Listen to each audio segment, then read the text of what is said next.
ദൈവത്തിൻ്റെ കൃപയാൽ അധ്യാപകരോടൊക്കെ വളരെ നല്ല ബന്ധമാണ് എനിക്കുണ്ടായിരുന്നത്. അത് പഴയ കാലമല്ല, ഇന്നത്തെ ഇതുപോലുള്ള ഒരു രീതിയല്ലല്ലോ. അന്ന് അധ്യാപകരോട് വലിയ ബഹുമാനം എല്ലാവരും കാണിച്ചിരുന്നു. ഞാനും കാണിച്ചിരുന്നു. എനിക്കിഷ്ടമായിരുന്നു അധ്യാപകരെ. ഞാൻ പ്രത്യേകമായിട്ട് ഓർക്കുന്നൊരു അധ്യാപകനുണ്ട്. ഞാൻ 2ാം ക്ലാസ്സിൽ പഠിക്കുമ്പോൾ എന്നെ പഠിപ്പിച്ച ഒരു നാരായണപിള്ള സാറ്. നാരായണപിള്ള സാറിന് നല്ല സ്വരമുണ്ട്, മനോഹരമായ സ്വരം. എന്നെ വിളിക്കുന്നത് TK ചാക്കോ എന്നായിരുന്നു. ചാക്കോ എന്ന് പേര്, തൂങ്കുഴിക്കുര്യൻ TK. അങ്ങനെ ഞാൻ TK ചാക്കോ ആയിരുന്നു. അപ്പോൾ നാരായണപിള്ള സാറിനെ TK ചാക്കോ എന്ന് വിളിക്കുമ്പോൾ ആ സ്വരത്തിൻ്റെ ഒരു മാധുരിമ, പക്ഷേ എന്തോ അതിൻ്റെ പുറകിലൊരു വലിയ സ്നേഹമുള്ളതുപോലെ എനിക്ക് തോന്നിയിട്ടുണ്ട്. ഇവരൊക്കെ നമ്മളെ എന്തുമാത്രം സ്നേഹിച്ചിരിക്കുന്നു ഞാനിപ്പോൾ ഓർക്കുകയാണ്. 2ാം ക്ലാസ് ഞങ്ങളെ വേദപാഠം പഠിപ്പിച്ചിരുന്നത് നാരായണപിള്ള സാറാണ്. ഹിന്ദുവാണ്, പക്ഷേ അദ്ദേഹം വേദപാഠം പഠിപ്പിച്ചിരുന്നു, മനോഹരമായി പഠിപ്പിച്ചിരുന്നു. അദ്ദേഹം സ്വയം മറന്ന്, പക്ഷേ അദ്ദേഹത്തിൻ്റെ വിശ്വാസം മറച്ചു വെക്കുകയാണെങ്കിൽ പോലും സ്വയം മറന്ന് ഞങ്ങളുടെ ആവശ്യത്തിന് വേണ്ടി ഞങ്ങളെ പഠിപ്പിക്കും, അതുപോലെ സ്നേഹത്തോടെ പഠിപ്പിക്കുകയും ചെയ്തതായിട്ട് ഇപ്പോൾ ഞാൻ ഓർക്കുകയാണ്. അങ്ങനത്തെ നല്ല അധ്യാപകരൊക്കെ ധാരാളമുണ്ടായിരുന്നു.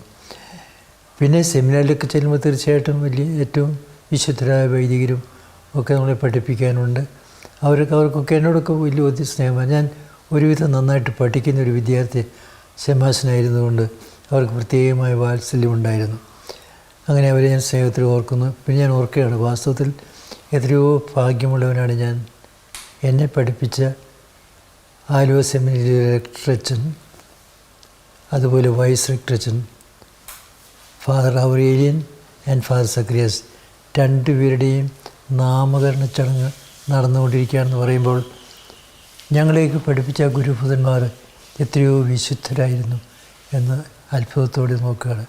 ദൈവം ഞങ്ങൾക്ക് തന്ന ദാനം എല്ലായിടത്തും പോലും കിട്ടുകയല്ല, ഇത്രയും നല്ല ഗുരുഭൂതന്മാരെ. അപ്പോൾ അവരെയൊക്കെ സ്നേഹത്തോടെ ഓർക്കുന്നു. അവരൊക്കെ ഞങ്ങളെ ഒത്തിരി സ്നേഹിച്ചു, ഞങ്ങൾക്ക് വേണ്ടി അധ്വാനിച്ചു. ഇന്ന് അവരൊക്കെ സ്വർഗത്തിലാണെന്നുള്ളത് തീർച്ച. പിന്നെ റോമിൽ ചെന്നപ്പോൾ അവിടെയും നല്ല ഒന്നാന്തരം പ്രൊഫസേഴ്സ്.